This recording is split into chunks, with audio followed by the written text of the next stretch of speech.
আমরা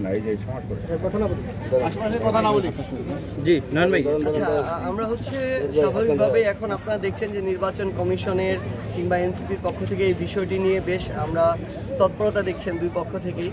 আমরা যখন আমাদের নিবন্ধনের জন্য আবেদন করি আমরা তো সকল আইন কানুন যাচাই বাছাই করে আবেদন করেছি।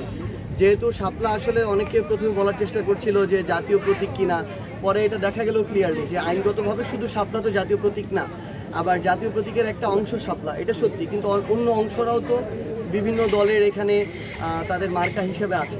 আবার আপনারা যদি দেখেন যে অনেকে বলার চেষ্টা করছে এটা তো জাতীয় ফুল, কিন্তু জাতীয় ফলও মার্কা আছে। তো আমরা সকল আইনগত বিবেচনা শেষ করেই আমরা ওটা চেয়েছি। এখন আমাদের কাছে যেটা মনে হচ্ছে যে তারা সর্বশেষ যে কথাটা বলেছে যে তারা এটা দিবে না, কিন্তু এটার কারণ তারা ব্যাখ্যা করবে না। আসলে তাদের কাছে কারণ নাই, যৌক্তিক আইনগত কোনো কারণ নাই দেখেই তারা ব্যাখ্যা করতে পারছে না।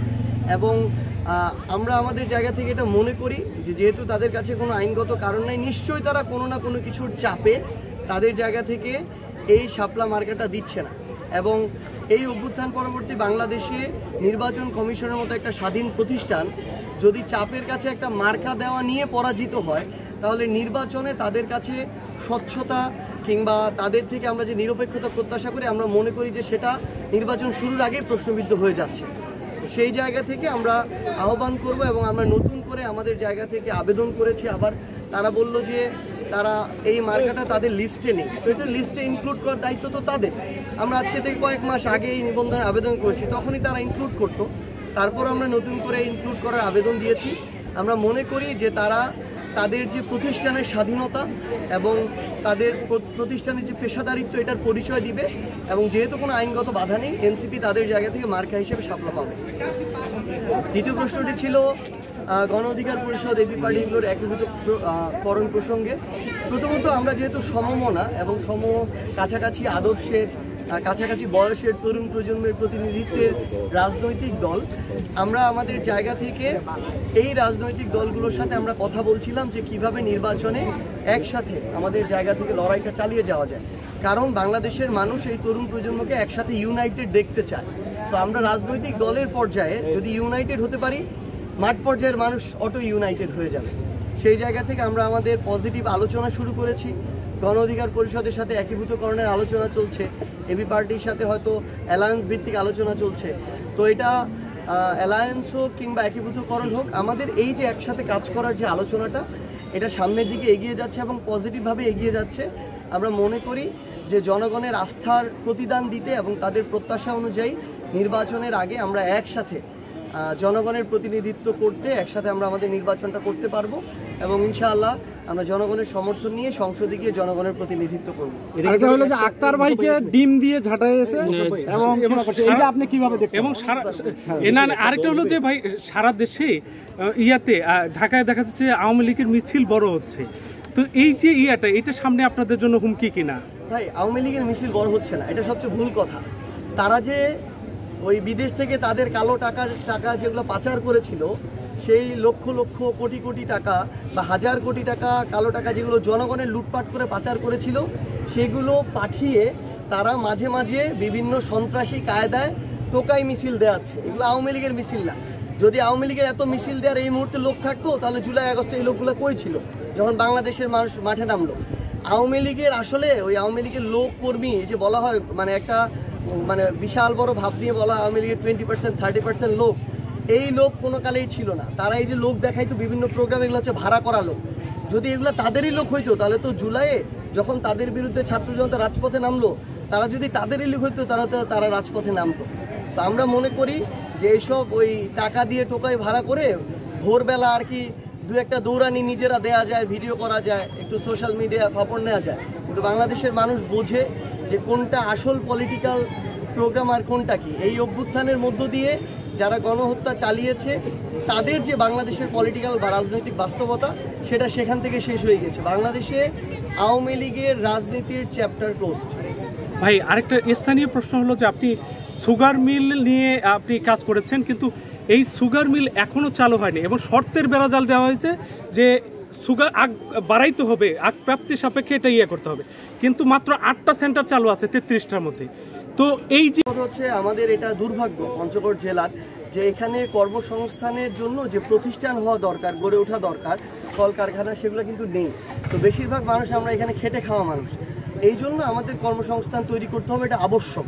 আমরা সুগার মিল যদি চালু হয় এখানে অন্তত 1000 মানুষের কর্মসংস্থান হবে এবং অনেক কৃষক তাদের জায়গা থেকে ওই উৎপাদনের জায়গা থেকে বেনিফিট লাভ করবে। তো আমরা যখন আমি আমার জায়গা থেকে প্রথমবার শিল্প মন্ত্রণালয়ের যিনি উপদেষ্টা হিসেবে দায়িত্ব পালন করছেন তার সাথে যোগাযোগ করি, তার এখানে সদিচ্ছা ছিল বলেই পূর্ব নির্ধারিত কোনো প্রোগ্রাম না থাকার পরও তিনি পঞ্চগড়ে এসেছিলেন। আমরা তার সাথে যখন এই কথা বলি তার আগেই প্রথম টেস্টিং মেথডে 3টা সুগার মিল চালু হওয়ার কথা ছিল এবং এরপরে আমরা 4র্থ নাম্বারে আমাদের পঞ্চগড়ের যে সুগার মিল সেটা সেখানে অ্যাড করি।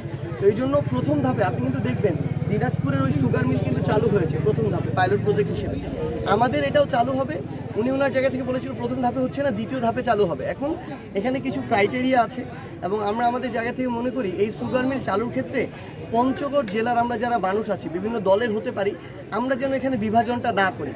আমাদের ওইখানে গিয়ে আধিপত্য বিস্তার করার দরকার নেই, চালু হওয়াটা দরকার। চালু হলে সবাই বেনিফিশিয়ারি হবে। ক্রেডিট বাজিটা যেন আমরা করতে না যাই, বিভিন্ন পক্ষকে যেন না বলি যে না এটা হলে আমার মাধ্যমে হইতে হবে, কারণ এরকম কিছু কথা আমার কানে এসেছে। সো আমরা যেই এটা চালু করতে বা এই জায়গায় হেল্প করবে, আমি আমার জায়গা থেকে ব্যক্তিগতভাবে তাকে হেল্প করতে সবসময় রেডি। আমরা আশা করছি খুব দ্রুত সময়ের মধ্যে এটা চালু হবে।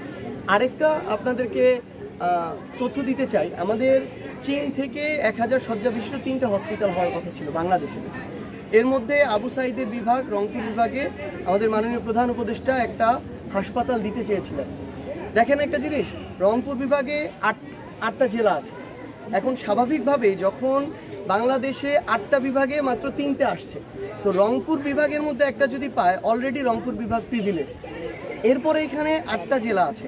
তো খুব স্বাভাবিকভাবেই যারা এটাতে কাজ করছে, ধরেন ওই চায়না কিংবা যদি আমরা বলি অন্তর্বর্তীকালীন সরকার কিংবা স্বাস্থ্য মন্ত্রণালয়, তারা তো তাদের জায়গায় গ্রেটার পার্সপেক্টিভ দেখবে। তারা দেখবে যেই জায়গাটাতে বসলে পুরা রংপুর বিভাগের মানুষ সমান সাপোর্ট পাবে।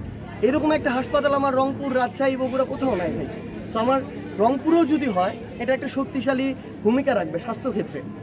তো তারা তারপর যাচ্ছিল একদম সেন্ট্রাল জায়গা। তো রংপুর বিভাগের জিওগ্রাফিক্যালি সেন্টার জায়গা হচ্ছে শহীদপুর জায়গাটা, এই জন্য আপনারা দেখবেন বিমানবন্দরটা ওইখানে, যেটা নীলফামারী জেলার মধ্যে পড়ে।